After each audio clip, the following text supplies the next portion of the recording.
Vamos a seguir adelante en Telebuen Día recibiendo con gran gusto a Julio Calzades, el presidente de la Junta Nacional de Drogas, dependiente de la Presidencia de la República. Julio, buen día, ¿cómo le va? Bien, muy bien. Estamos ingresando, digamos, a un momento donde las alertas se encienden también por el tema del verano, ¿no? Allí como que la Junta de Drogas pone un poco más de énfasis en lo que significa el control, sobre todo de sustancias adictivas que a veces aparecen como de moda o como nuevas. Sí, es cierto. Nosotros encendemos el control desde diferentes puntos de vista, ¿no? Es la etapa de la vida del país donde hay más fiestas de la que tú te imagines, ¿no? Sí, sí. Para nosotros en realidad la temporada empieza por allá por octubre, cuando es la fiesta de la primavera en Dolores y termina eh, allá a fines de mayo, abril, cuando es la Patria Gaucha y otras fiestas donde realizamos muchas actividades de prevención, de Claro. sensibilización de la población en relación a todas las drogas, ¿no? Incluida el alcohol.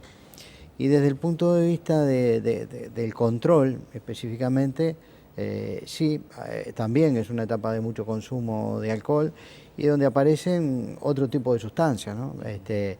Obviamente se consume también marihuana, las sustancias que están todo el año, pero Pero cada tanto normalmente desembarca otro producto. aparecen, sí, por ahora aisladamente, ¿no? Drogas sintéticas y demás. Sabemos y estudiamos también el panorama regional, en la región, sobre todo en la Argentina está apareciendo mucha sustancia sintética, que es una preocupación muy importante en Europa, en los Estados Unidos ya desde hace algunos años. Bien, Tal es así que en Europa están apareciendo 5 sustancias nuevas por día. exactamente. ¿Siguió de cerca la serie Breaking Bad? Sí, sí. ¿Qué, Sí, qué? bueno, en la medida de lo posible, uno tiene mucho tiempo, Bueno, pero eso es cierto. ¿Y cómo interpreta, por ejemplo, ese tipo de éxitos rotundos? Porque fue una cuestión que, digamos, tuvo impacto mundial, ¿no? La serie.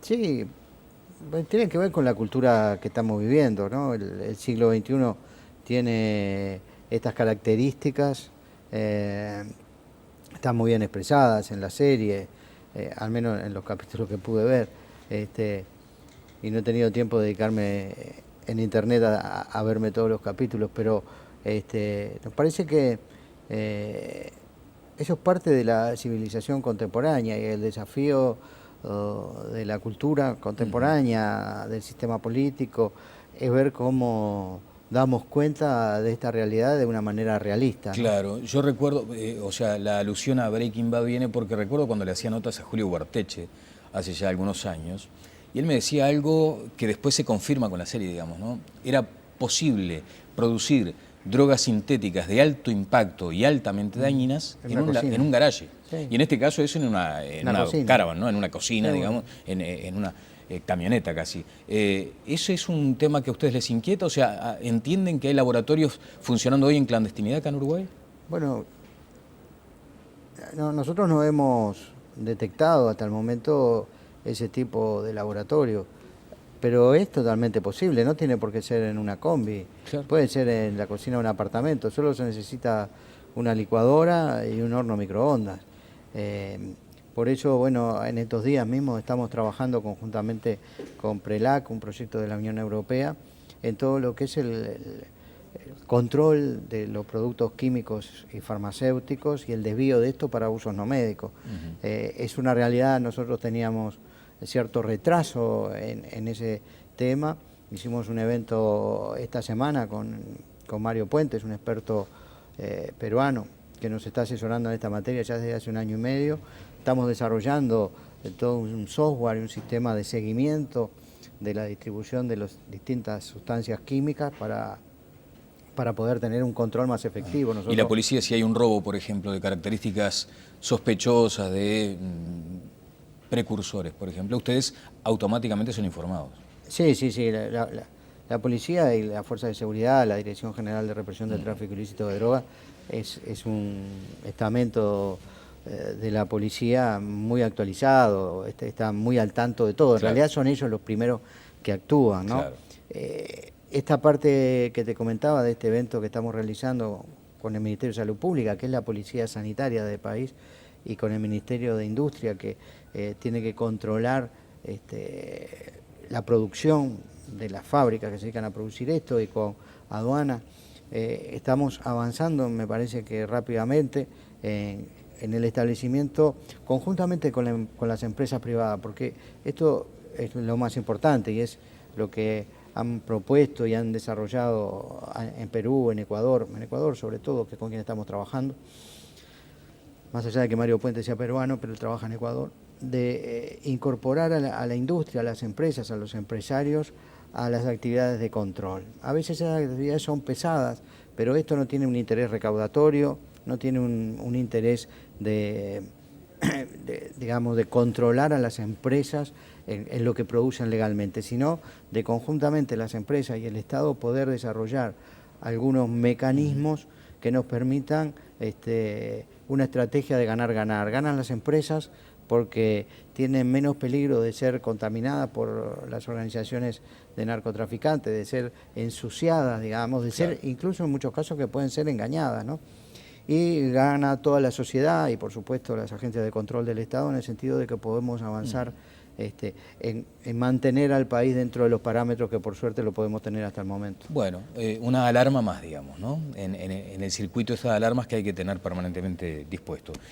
¿Qué tema el de la marihuana, no, Julio? Porque en definitiva hace ya bastante tiempo decíamos aquí mismo en una nota con usted, bueno, esto es inminente, se va a aprobar, no hay problema, y sin embargo después empezó con esos tropiezos.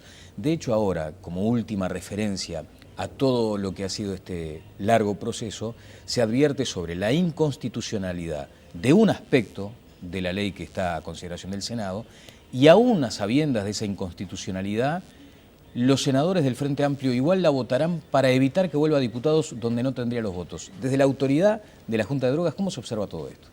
Nosotros creemos que tenemos los votos en diputados, ¿no? El aspecto de la institucionalidad a la que se refiere, hemos enviado un informe desde nuestro punto de vista contundente al Parlamento con más de 10 puntos. Sobre este aspecto de la inconstitucionalidad, porque lesionaría la autonomía de la ANEP. Bueno, hay dos aspectos que están planteados. El de la creación de cargos, que es el que hemos enviado el informe, que fue el primero que se planteó. Realmente es insostenible porque se trata de la creación del IRCA y el IRCA es una figura pública no estatal, por lo tanto no tiene cargos. Entonces ahí hubo un manejo equivocado, en el mejor de los casos, por parte de los legisladores de la oposición que plantearon ese tema. Y si tú lees el artículo vinculado a la ANEP, es una propuesta de recomendación, se entiende que la ANEP deberá de realizar esto, no dice que lo haga de esta y de esta otra manera. O sea, no se lesiona la autonomía, no se impone, sino que se sugiere, digamos. Se plantea una sugerencia, creo que lo planteó bien ahora, el senador Conde, en el sentido de que si tuviéramos programas en funcionamiento en relación a este tema que fueran realmente de impacto en el conjunto de la sociedad, no sería necesario incluir esto. En el periodo pasado ya se produjeron materiales para el conjunto de la ANEP, para educación primaria, no para educación inicial, pero sí para educación primaria, para educación secundaria, en acuerdo con las autoridades de la educación. Esos materiales, lamentablemente, no fueron usados en toda su potencialidad. Los docentes que querían los usaban, los que no querían no los usaban. Sí, se prestaba para la discrecionalidad del propio docente. Se presta, ¿no?, para la discrecionalidad. Ahora, y la intención de la ley es decir, bueno, esto el sistema educativo lo tiene que hacer porque es importante para toda la sociedad. Por eso a ese punto iba, o sea, la ley no sugiere, mandata. Por eso ese aspecto que eventualmente podría caer en la inconstitucionalidad. Bueno, eso puede llegar a ser opinable. Desde nuestro punto de vista, esto lo discutimos mucho con los legisladores, participó el subsecretario de Educación y Cultura, el maestro Oscar Gómez, y tuvimos todas las precauciones necesarias para que la redacción no diera lugar a la inconstitucionalidad. De cualquier manera, es opinable, el consejero Pereira ha planteado eso, nos parece que es una visión errónea de la ley y de lo que tiene que hacer la educación en este sentido, que no es patrimonio exclusivo de los docentes, sino del conjunto de la sociedad, y eso me parece que hay que remarcarlo, ¿no? Bueno, ahí ya ingresaríamos a otro debate que seguramente se va a dar, ¿no?, en estas circunstancias donde se esté discutiendo el proyecto. Y nos parece que es un debate que está en la sociedad, Sí. De quién es patrimonio la educación, y desde nuestro punto de vista es un patrimonio de toda la sociedad. Bien, vamos a hacer un pronóstico, si le parece, presidente, respecto al momento en el que usted entiende que esto ya estará operativo en el país, ya estará vigente, porque ayer trascendió esa característica que tendría lo que ya algunos denominan como marihuana ultralight, que es la que vendería el Estado. ¿Quiere hacer un comentario sobre ese aspecto? Sí, a mí realmente hay algunos artículos de prensa que me parecen poco responsables, ¿no? Ayer te podrás imaginar que con esa tapa de un periódico todo el mundo te empieza a llamar. Y yo no sé, los únicos que están haciendo algún estudio en relación a la potencialidad de la marihuana que está en el mercado somos nosotros, conjuntamente con Policía Científica y la universidad, y todavía no tenemos ningún resultado, no sabemos lo que está en la calle, ¿no? Salvo que el diputado Barros del PMDB de Brasil haya aprobado la marihuana uruguaya y haya corroborado, advertido que es una marihuana muy potente. Hoy no tenemos ningún dato. Lo que sí sabemos, y eso es muy importante, es que la marihuana que se consume en el Uruguay es una marihuana muy degradada, ¿no? Porque el proceso mismo de producción que tiene en Paraguay, que se la prensa, que se la embolsa y que puede estar 6, 8, 10 meses en esas condiciones antes de ser usada, es un proceso que degrada, ¿no? Porque estamos hablando de un producto que es un producto vegetal, ¿no? Podríamos decir que, bueno, que como cualquier flor o como un tomate, imagínate un tomate prensado, cuando se prensa, lo que se prensan son flores, ¿no? Y la psicoactividad está en las flores, en unos cristales que están en las flores de aceite. Esto se destruye, ¿no? Y se empieza a irrigar por todo la planta y claro. esto. Entonces, ahora, Julio, esa es la psicoactividad, sí, si eso era de 20 en el momento de ser prensado, sí, ¿no? Cuando es consumido puede ser de 4, claro, de 5, sería quizás más light lo que se está vendiendo que lo que eventualmente puede vender esa el es Estado. la paraguaya que se vende, pero ¿en qué proporción del mercado? Porque, digamos, es la mala, ¿no? Por decir algo, es la de mala calidad. Y la paraguaya es el 90% del mercado. El 10% restante, como mucho, se podrá tratar de autocultivadores y demás, pero... O sea que lo que hoy está en el mercado es esa que que usted menciona como características principales. Claro, y esa es a la que se refiere el diputado Barros ¿Sí? de Brasil, y esa que refiere la nota de prensa del día de ayer. Nosotros no estamos yendo paso a paso, muy pausadamente, muy sobre seguro. Los diferentes aspectos que estamos vinculando, que estamos tratando de pensar los escenarios en la reglamentación de la ley, los estamos estudiando sistemáticamente en todos sus campos, y por eso estamos en este momento estudiando con científicos dedicados a eso, ¿verdad? Pero hasta ahora no hay ningún resultado respecto al THC, que es el THC, la principal sustancia química de la marihuana, ¿no? Como para una definición. ¿Es eso? Bueno, es una de las, tiene más de 60, ¿no? El tetrahidrocannabinol es la sustancia psicoactiva, después tiene el CBD y otro tipo de sustancias que no tienen psicoactividad. Está bien. Y que se usan para otras cosas. Correcto. Ahora, los estudios que hasta ahora han realizado les deben dar sobre, por ejemplo, ese producto paraguayo, alguna referencia, porque acá se manejó específicamente que, en teoría, la marihuana estatal no debería tener más de un 5% de THC. Bueno, eso es lo que trascendió. Nosotros lo que hemos dicho es que cuando tú estudias diferentes aspectos de esto, ¿no? Tenés que estudiar el aspecto de la psicoactividad y tenés que estudiar el aspecto del comportamiento de los usuarios, ¿no? Los usuarios hemos hecho diferentes focus group estudiando este tipo de cuestiones y vamos a seguir trabajando en eso en los próximos meses para ver cómo de alguna manera se comporta realmente este mercado en todos sus planos, porque está quien consume el prensado paraguayo, como tú mencionabas, y hay otras personas que están consumiendo esto que se está autoproduciendo, lo que sabemos que es una realidad, que hay autocultivadores y demás. Que es un porcentaje minoritario de cualquier manera, ¿no? El grupo este que consume esto es un porcentaje de sibaritas. Sí, sí, ¿no? claro. Entonces, que tienen sus gustos, sus preferencias, como en otros tipos de sustancias. Yo qué sé, yo de los vinos no prefiero el Tanat, prefiero el Sirac. Bueno, claro. En esto también hay eso. Entonces, lo que nosotros hemos definido es que vamos a trabajar un grupo de cepas acotado, que pueden ser 4, 5, 6 cepas máximo, como lo ha dicho ya el presidente de la República, y estas cepas podrán tener entre una base de 5, un 5% de THC hasta un 10, un 11, un 12% de THC. Correcto, quiere decir que entonces hay como una vocación desde la autoridad de generar una marihuana light, como se ha mencionado. Bueno, no exactamente. Nosotros creemos que la idea de light es una idea que ya la combatimos en materia de tabaco. No hay marihuana light, todas las marihuanas son riesgosas. La de 5, la de 8, la de 10, la de 12 y la de 25. Entonces, en ningún caso vamos a usar ese tipo de terminología. Lo que vamos a... Pero que pegue menos, entonces. A usar...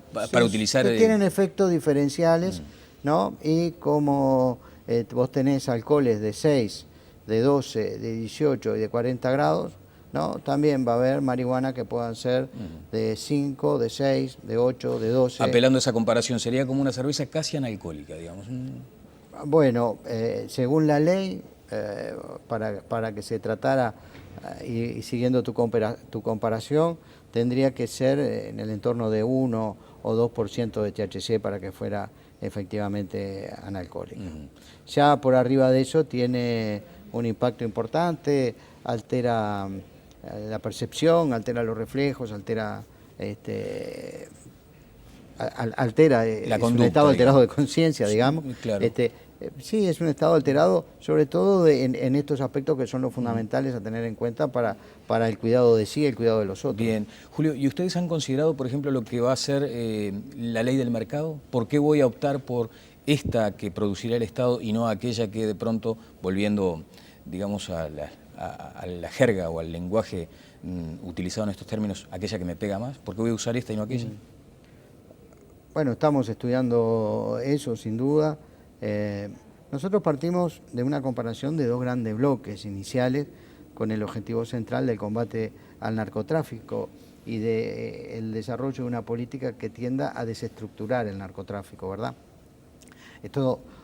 Nosotros competimos en calidad, la marihuana que está en el mercado es de muy mala calidad, y vamos a poner nosotros a disposición de los usuarios una marihuana que es de buena calidad en sus diferentes variantes.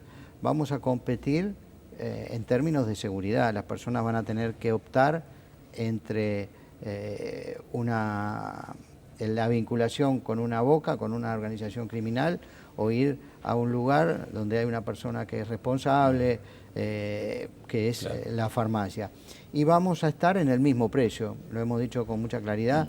Si en el momento que pongamos la primera fase de la producción en el mercado negro está a $1, esa marihuana estará a $1, a 20 pesos.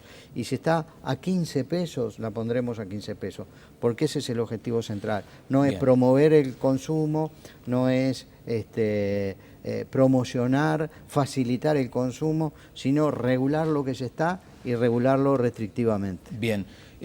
Las farmacias siguen de punta, ¿no?, con este asunto. Y es más, ahora se agrega la posibilidad, o dos aspectos. Primero, la objeción moral. Dicen que pueden llegar a plantearlo en esos términos para evitar la venta. Y lo otro, lo de los químicos, que se retirarían de las farmacias, lo que transformaría, según los farmacéuticos, en meros kioscos de venta de medicamentos. Nosotros creemos que hay dos aspectos que están muy relacionados, ¿no? Nos parece que la objeción moral es válida, y así discutimos con más claridad también. No es una objeción de tipo académico, científico, a decir esto no se puede hacer. Entonces vamos a discutir si consumir drogas está bien o está mal. El Estado uruguayo ya saldó eso, porque le dice a las personas que pueden consumir drogas si así lo quieren, ¿no? Tú podés consumir cualquier droga en el Uruguay y el Estado, en función del artículo 10 de la Constitución, dice que la autoridad de los magistrados no podrá llegar a tus actos privados o a mis actos privados en la medida en que ellos no afecten a terceros. Entonces, creo que el Estado, la sociedad, la cultura jurídica uruguaya... Ya laudó ese aspecto. Eso ya lo laudó. Esos actos morales, privados, que no afectan a terceros, son propios de las personas. Se pueden cuestionar desde el punto de vista ético, moral, religioso, desde distintos estamentos. A nosotros nos parece que eso es totalmente legítimo. Hay quienes piensan que no se debe tomar café, Coca-Cola, alcohol, y eso está bien, ¿no? En nuestras formas jurídicas eso está perfectamente bien. Lo que estamos discutiendo entonces es cuál es el papel desde el punto de vista del sistema de salud, de las prestaciones de salud, del rol de la salud de las farmacias. Y hay mucha experiencia también en esto que nosotros hemos estudiado ya desde hace muchos años. Esta es una propuesta estrictamente sanitaria, en primera instancia, lo dice en el artículo 1 de la ley. El problema es desde qué perspectiva vemos la salud acá. Y nosotros lo vemos desde la perspectiva de la reducción de riesgos y daños. Decimos, acá hay 120.000 personas en el Uruguay, ¿no?, que con esta ley o sin esta ley van a seguir consumiendo marihuana, ¿no? ¿Cuál es la mejor forma de que estas personas se produzcan menos daño, ¿no?, asuman menos riesgos y de última impliquen menos riesgos para el conjunto de la sociedad? Y este es un papel muy determinante. Y fíjate tú que, por ejemplo, experiencias como existen en Francia, como existen en Suiza, donde las farmacias para otros tipos de drogas, ¿no?, de mucho más riesgos y que generan mucho más daño, le dan a los usuarios un conjunto de instrumentos para que se pinchen, por ejemplo, ¿no? Le dan ácido cítrico, le dan una jeringa, le dan una goma para que se aprieten y se puedan pinchar.